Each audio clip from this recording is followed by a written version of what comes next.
Marami ang nagtatanong kung bakit iilan lang sa mga host ng It's Showtime ang rumampa sa GMA Gala Night 2024 nitong Sabado ng gabi.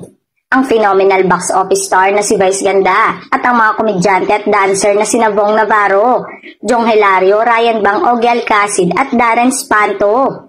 Sabi pa ng Madlang People, sana raw next time ay makasama na sa GMA Gala ang buong Showtime. Sa next ball dapat kumpleto na tayo talaga, yung buong Showtime family ay kailangan nandoon na. Hindi na mataan sa event sina Ami Perez, Ann Curtis, Kim Chiu at Karil. Inaasahan na nga na hindi a-attend ang host na si Karil sa nasabing event pero say ng netizen ay kung hanggang saan iiwas ito. Maging si Kim Chiu ay absent din. Isa pa naman sa mga inaabangan ng marami ay kung dadalo si Karil at si Kim sa GMA Gala Night. Last year ay hindi sumipot ang dalawa kaya ginawa nito ng issue.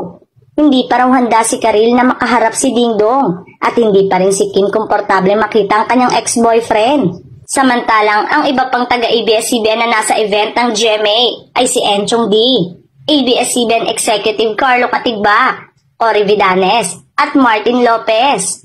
Nauna rito, nag-tweet si Vice after ng GMA Gala 2024 at ibinandera ang bonggang outfit inspired nito.